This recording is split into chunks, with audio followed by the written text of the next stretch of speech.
Karena kita lebih baik mencoba, tapi kita gagal daripada kita nggak nyoba sama sekali. Jadi kayak, jangan pernah takut untuk memulai hal baru, jangan pernah mikir kayak, duh gimana ya, aku bisa nggak, coba aja dulu, dibanding kalian nggak nyoba sama sekali, nyesel, mending dicoba dulu walaupun gagal gitu. Dia jangan pernah takut untuk memulai hal baru, karena kita nggak tahu gitu loh, hal yang kita takutin, hal yang kita mindarin ternyata itu pembawa rezeki buat kita.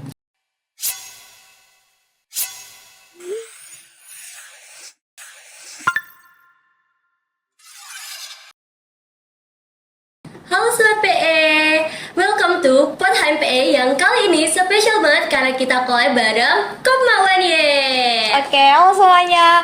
Nah mungkin sebelum itu kita makan dulu gak sih Kak? Boleh banget nih Kak, karena ada pepatah yang mengatakan tak kenal maka tak sayang. Maka dari itu, kenalin aku Melanie, host dari HMPE. Aku Miftah, host dari Kopawen ya. Oke, hari ini kita mau bahas apa nih Kak Miftah? Wah ini kita bakal obrolin hal yang seru banget sih Kak, tentang seorang mahasiswa yang dia tuh nggak cuma aktif di kelas nih, tapi dia juga aktif berbagai bidang tau. Iya bener banget, jadi dari organisasi, kemudian MC, terus jadi BA, sampai jadi humas dan juga jadi mapres nih Kak. Wah keren banget ya, semuanya diborong ya Kak. Wah, Semuanya diborong. paket lengkap sih ini. Oke, mungkin penonton udah penasaran nggak sih? Kayak udah pengen ketemu ya Kak Iya, pastinya. bener. Oke langsung aja nih, kita sekarang udah bersama dengan narasumber kita yang keren banget itu. Langsung aja, halo Kak Rizda. Hai, halo Melanie, halo Miftah. Halo Kak. Oke, mungkin boleh nih Kak ceritain dulu kayak gimana sih kesibukan Kakak sekarang, sama perkenalan dong Kak biar yang lain juga pada kenal. Oke, sebelumnya aku mau perkenalan dulu ya teman-teman. Halo teman-teman semuanya, kenalin nama aku Rizda Emilia Rahab, biasa dipanggil Rizda, dari program studi Pendidikan Ekonomi angkatan 2023. Oke, apa lagi nih? Mungkin boleh nih sama Kak. Kak. Pasti kayak hari ini apa gitu kan? Apalagi sekarang lagi semester berapa nih Kak? Sekarang udah semester 6. Wah, itu sibuk-sibuknya ya pasti di perkuliahan juga. Kesibukannya sama kayak kalian, kuliah di semester 6, tugas, pusing tugas Iya, tentunya. bener banget. Terus untuk organisasi sendiri udah pensiun. Udah Cukup pensiun. di semester 1 sampai semester 5 aja. Gak mau nambah nih Kak? Enggak, Udah cukup ya Kak? cukup banget. Terus mungkin sekarang kesibukannya juga suka bikin konten. Terus untuk brand ambassador udah enggak, kemarin April kemarin. Terus kesibukannya selain itu juga lagi intern di Humas UNY sebagai konten kreator. Wah, Keren banget. ya. Oke, mungkin bisa diceritain nih Kak, awal mula Kakak Rizda buat menjalani karirnya itu kayak gimana? Mungkin dari awal masuk kuliah ya Kakak milih prodi pendidikan ekonomi ya Kak Rizda. Benar. Oke. Mungkin aku bakal ceritain sedikit sekilas dari SMA. Dulu aku ketika SMA itu kebetulan juga ngambil IPS ya. Oh, Sama aku IPS juga. Iya.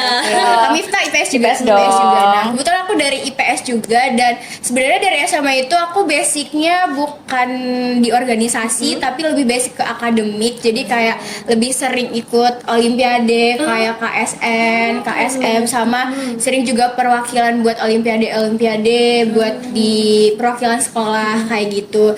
Dan emang dari SMA aku tuh suka banget sama ekonomi, jadi kayak lomba-lomba KSN, KSM pasti itu bidangnya ekonomi. Dan kebetulan juga nih aku pengen banget sekolah di Jawa, dan aku memilih UNY tepatnya di Jogja, dan memilih prodi pendidikan ekonomi sebagai pilihan pertama di SNBP, dan langsung langsung go. Keren banget ya berarti. gitu. Tapi nih Kak, pas awal kuliah dulu nih, atau mungkin waktu Kakak masih SMA atau waktu Kakak ambil itu, Kakak pernah nggak sih kepikiran kayak emang, wah aku pengen seaktif ini gitu, atau itu kayak yang ngalir aja gitu? Jujur, waktu pertama kali maba, apalagi pas PKKMB itu aku adalah orangnya introvert parah. Aku introvert banget. Nggak kelihatan Aku dari nggak bisa bayangkan Kak Rizda introvert. Aku introvert banget, dan teman aku juga cuman beberapa aja, karena emang aku dari Sumatera ya, dan kebanyakan di sini bahasanya pakai bahasa Jawa, dan aku belum kayak terlalu ngerti apa yang dibicarakan. Jadi kebanyakan tuh aku diem sambil kayak, ini mereka ngomong apa ya gitu ya. Mencerna, mencerna gitu. Nah setelah itu hampir mungkin 2 bulan setelah kuliah aku mulai bisa beradaptasi lagi, dan teman aku juga tambah banyak, dan mulai aku kenal banyak orang itu ketika aku join organisasi kayak gitu. Oke, mungkin bisa diceritain juga nih Kak, awal mulanya Kak Rizda itu mau akhirnya kan tadi introvert ya, Introvert parah gitu. terus sekarang mau jadi join organisasi sampai kalau boleh tahu kayaknya sampai 2 periode ya Kak? 2 periode dari magang sih. Dari magang. magang. Oh, dari IOP Iya, sampai berarti 2,5 tahun deh kayaknya. Keren banget sih teman-teman. Oke. Oke, mungkin bisa diceritain nih Kak, apa yang membuat Kakak tuh akhirnya terjun ke organisasi. Terus kan di organisasi sampai 2 periode itu kan banyak banget tantangan yang pasti Kak Rizda hadapin gitu kan. Terus gimana cara Kak Rizda itu bertahan dan akhirnya tuh berkembang di organisasi itu? Oke, dari yang awal mulanya introvert, kalau misalkan abis kelas itu aku dulu selalu pulang ke kos, ada jeda kelas, aku tuh selalu pulang, tidur siang, abis itu aku lanjut kelas lagi. Jadi kupu-kupu gitu. Kupu-kupu gitu. Nah, kebetulan waktu itu kalau di FEB tuh ada namanya IOP ya, intern untuk organisasi. Nah, aku kayak, aku pengen deh daftar di Hima PE gitu kan. Nah, aku ajak teman-teman aku tuh buat daftar di organisasi, buat jadi anak intern. Tapi waktu itu aku masih kayak minder gitu loh, kayak kayaknya aku nggak bisa deh, aku takut kalau aku nggak bisa buat bersosialisasi ke banyak orang. Bener. Akhirnya aku coba sama teman aku, keterima gitu, dan keterusan sampai jadi dari magang, abis itu aku jadi wakabit, abis itu di tahun 2005 aku ditawarin buat jadi kabit. Dulu nama bidangnya itu litbang, nah sekarang mungkin namanya adalah intelektual. Terus apa lagi Kak nih? Oke, tadi kan di apa sih hambatan atau tantangan yang Kakak rasakan gitu pas lagi organisasi gitu kan pasti banyak banget ya masalah-masalah itu gitu. lama banget ya kan. Apalagi itu lama banget 2,5 tahun di organisasi itu kan pasti banyak banget hal-hal yang pasti terjadi gitu. Nah mungkin kayak ceritain problem solvingnya Kak Rizda tuh kayak gimana pas Kakak itu organisasi gitu. Mungkin tantangannya kalau di organisasi, mungkin dari kami Miftah sama Kemalani juga kan ikut organisasi ya. Ketika kita di organisasi, yang pertama kita harus ngelihat lingkungannya dulu nih, apakah kita bisa berkembang atau enggak. Terus di organisasi kan juga banyak kepala ya, kita nggak bisa menyamaratakan semua pendapat. Kita tidak bisa membuat orang harus setuju dengan pendapat Iya, itu kita benar gitu, sih. dan harus menurunkan ego kita gitu. Mungkin tantangannya ya itu sih, kayak menyatukan pendapat, terus buat bersosialisasi dengan teman-teman lain juga. Usahakan kalau misalkan kita udah berorganisasi ya kita jangan diem-diem terus. Misalkan ada suatu masalah ya kita ikut untuk menyelesaikan itu, jangan ditinggal tanggung jawabnya. Ya kayak emang pura-pura nggak tahu gitu ya. Iya Kak. bener, kan banyak kayak mahasiswa udah dikasih amanah ini, dia malah menghilang gitu, nggak bertanggung jawab sama apa yang sudah diberikan kepada dia. Oke, tapi buat kakak nih, kakak kan dari PE ya? Iya, dari Nah, PE. kalau dari perkuliahan yang mungkin kakak ambil lah gitu, itu ada nggak sih yang relevan sama kehidupan kita gitu? Tapi kan kalau nggak salah kakak tuh juga tergabung di anggota Kopma ya kak? Iya. Sampai pernah jadi JA Kopma juga. Boleh tuh kak diceritain juga pengalamannya gitu? Mungkin dari teori perkuliahan, karena kita juga, kami Miftah sama Kamelani juga dari pendidikan ekonomi Iya, ya. sama. Nah di pendidikan ekonomi itu juga kan kita belajar koperasi ya, manajemen benar. koperasi gitu. Terus untuk aku yang udah semester 6 ini juga belajar tentang, kita dapat matkul manajemen koperasi dan kita disuruh untuk observasi, dan menurut aku kayak itu kepake banget ilmunya ketika kita terjun ke lapangan langsung gitu loh. Dan betul kata Kak Miftah tadi, aku pernah join JA, junior assistant di Kopma, khususnya di bidang personalia, dan itu aku banyak banget insight yang aku dapat. Ternyata kayak, oh gini loh cara rekrut karyawan, gitu, cara ngitung gaji karyawan tuh kayak gini gitu, dan itu benar-benar menambah pengalaman aku gitu. Dan selain itu juga di Kopma tahun kemarin aku juga aktif di komunitasnya nih Kak, di ETC. Oh iya tahu. Iya, Jadi MC juga nggak sih Kak, kemarin? Iya, Oh, keren di TC banget kan sih itu fokusnya emang di kayak di bidang public speaking ya, dan benar. karena aku pengen lebih ngembangin lagi itu, jadi aku memutuskan untuk join ETC. Sama dulu kalau di Kopma sering ini jadi apa sih, anggota teraktif ya. Oh gitu, iya, itu. yang saya ya suka ada itu sih. Ya. Keren banget nih Kak Rizda tuh, bener-bener keren banget nih. Oke, mungkin selanjutnya nih yang tadi itu yang bikin aku tertarik tuh Kak Rizda jadi MC di berbagai acara gitu ya. Jadi kayaknya kalau nggak salah jadi apa? Miftah menjadi BA juga ya tadi? Iya, aku Ya, tuh jadi BA. bener, aku sering banget lihat kakak tuh kayak jadi MC di BA gitu. Wah, itu keren banget sih, Kak. itu sih. Nah, mungkin itu yang bikin tertarik banget buat kita, karena kita juga kan pasti pengen ya berkembang kayak Kak Rizda itu gitu kan. Mungkin Gak cuma kita semua yang juga ya kak jadi wah inspirasi sih ini. mungkin bisa diceritain awal mulanya Kak Rizda itu akhirnya berkembang ke bidang yang MC dan juga sekarang jadi BA yang keren banget sih. Itu kayak jadi BA itu kayak keren banget gak sih Kak Miftah? serius. Jadi kita juga kan pengen ya pasti Emang kayak ya. kita masih mahasiswa tapi udah jadi wah brand ambassador nih. Oke. Jadi sebenarnya tuh awal mulanya dari aku magang di Hima.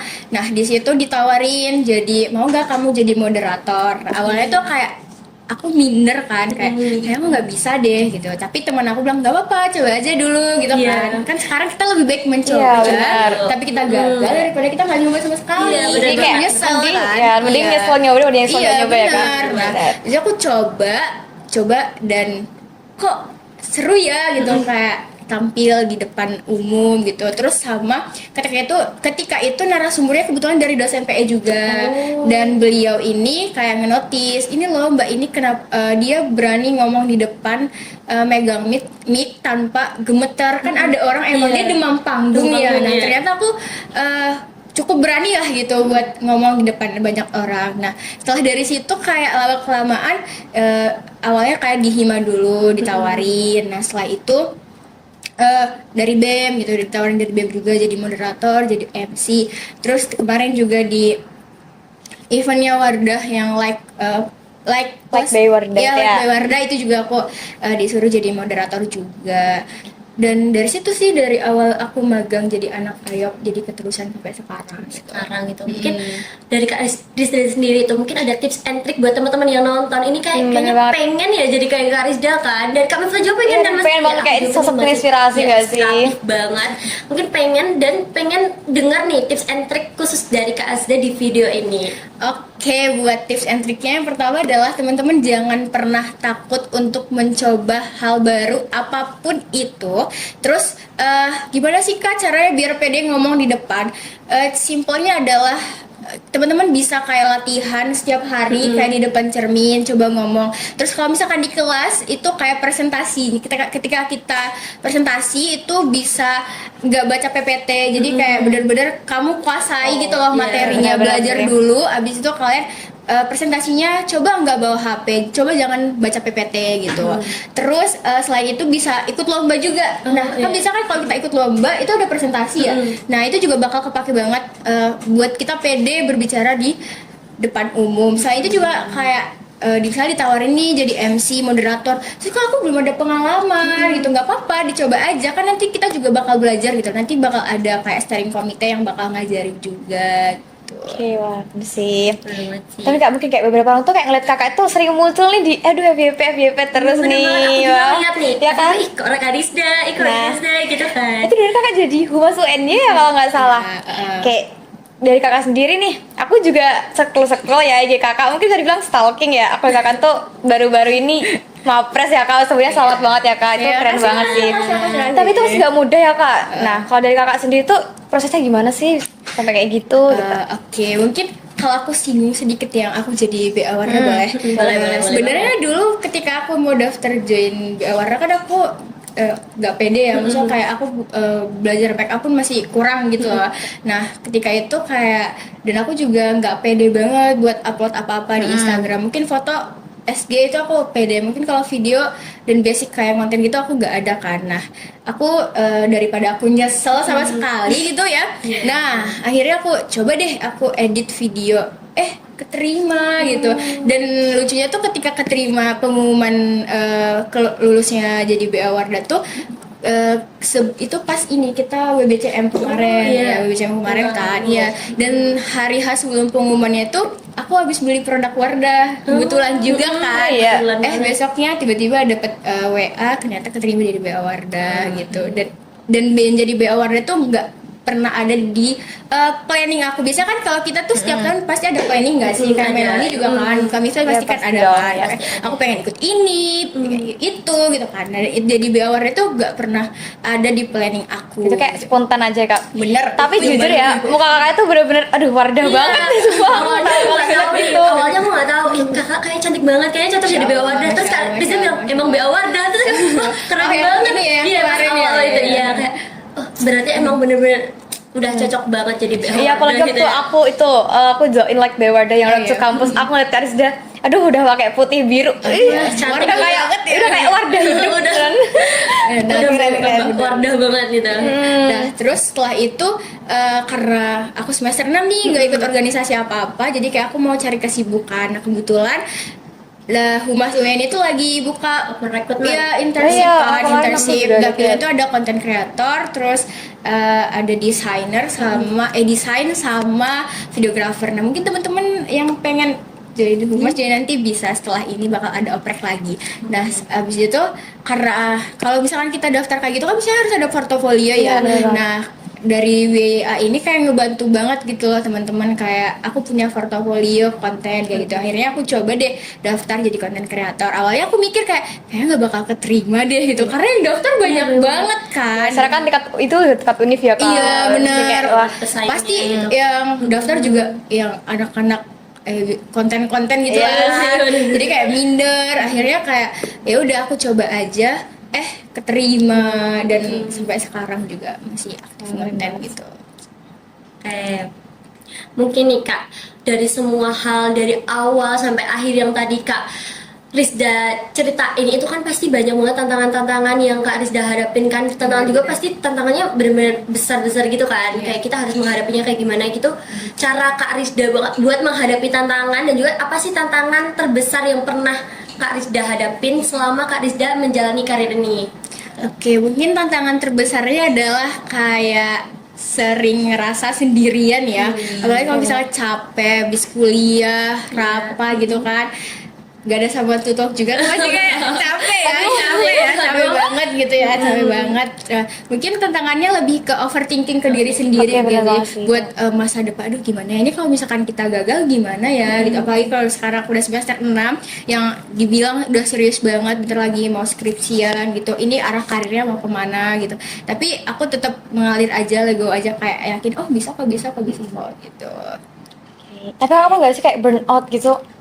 Sering burnout gitu sering gitu. Tapi nih Kak kan sibuk banget ya, kayak udah join sana sini, nggak cuma di internal juga eksternal. Gimana sih Kakak tuh buat manajemen waktu? Udah kan kita tuh kayak beberapa join satu aja udah keteteran Iya, gitu. bener-bener. Ya kan? Oke, dulu waktu lagi aktif-aktifnya organisasi kayak aku maba kayak kalian semester berapa sekarang? Semester dua. Semester 2 kan, dan semester 2 tuh aku gila-gilanya organisasi. Sumpah.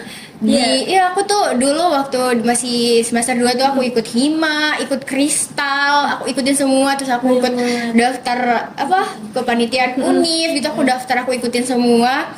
Terus kayak aku mulai join lomba, diajakin lomba kayak gitu kan, dan itu bener-bener capek tapi seru gitu buat nambah pengalaman, nambah relasi. Dan cara manajemen waktunya aku biasanya pakai Google Calendar. Teman-teman pakai nggak? Iya, Nah, biasanya aku pakai Google Calendar, terus kayak aku tandain nih, misal ya reminder, misal tanggal segini aku ada kegiatan ini, tanggal segini aku ada kegiatan ini, atau enggak aku buat to-do list kira-kira yang paling mendekat kegiatan apa ya kayak gitu. Terus ya jangan lupa juga jaga kesehatan ya teman-teman. Oke. Kita boleh ikut semuanya, tapi kesehatan kita nomor Nomor satu. satu ya. Tapi nih Kak kan juga ya pasti ada kesibukan di kuliah ya. Itu Kakak kayak suka bentrok nggak sih dari Kakak sendiri? Sering, sekarang aja bentrok ini sebenarnya Iya. lagi kelas sebenarnya ini. Iya, Tapi tadi sukma ya Kak. Tadi Iya. dari apa aja coba? dari SBD, Lab ya. Ujian juga ya. Iya, SBD tadi nyambi ngerjain PPT buat besok presentasi, sambil revisi buat Senin ini ujiannya, seminar proposal juga. Udah Terus sempro juga ya. ya Senin nanti, terus tadi abis ujian Microsoft, abis itu kesini gitu. Jadi emang bener-bener sibuk banget dan harus pintar-pintar Wow, buat manajemen manajemen waktunya waktunya. gitu ya. Mungkin dari teman-teman yang nonton juga bisa lihat contoh atau tips and trick dari Kak Rizda ini buat bagaimana sih manajemen waktu dengan benar gitu. banget sih. Oke, mungkin dari semua perjalanan ini itu apa sih Kak hal yang berharga yang pernah Kak Rizda dapetin dari semuanya ini? Hal yang paling berharga adalah aku ketemu sama sosok diri aku yang baru gitu. Kayak berani keluar dari zona nyaman yang mungkin dulu kalau aku selalu merhatiin gitu loh perkembangan aku dari tahun ke tahun. Dari tahun 2026 sekarang, terus aku bandingin lagi di tahun 2025, 2024 itu bener-bener menurut aku jauh sekali berkembang dari yang akunya pemalu, sekarang udah berani ngomong di depan kamera, di depan banyak orang, terus berani mengutarakan pendapat, lebih pede lagi. Terus sekarang juga udah suka terjun ke make up. Kayak gitu dulu aku kurang pede banget buat make up. Sekarang aku udah lebih percaya diri. Terus itu sih lebih aku berani keluar dari zona nyaman aku sendiri gitu. Oke, mungkin kakak ada nih pesen buat mahasiswa yang kayak itu sekarang masih ragu gitu buat berproses, kayak masih, aduh aku berani nggak ya, aku bisa nggak ya, kan kebanyakan sekarang kayak masih pada stuck di zona nyamannya gitu loh kak. Iya, ini sih buat teman-teman semua yang nonton podcast hari ini, jangan pernah takut untuk memulai hal baru, jangan pernah mikir kayak, duh gimana ya, aku bisa nggak, coba aja dulu, dibanding kalian nggak nyoba sama sekali, nyesel, mending dicoba dulu walaupun gagal gitu. Jangan pernah takut intinya jangan pernah takut untuk memulai hal baru gitu, karena kita nggak tahu gitu loh, hal yang kita takutin, hal yang kita mindarin ternyata itu pembawa rezeki buat kita gitu. Iya bener banget sih.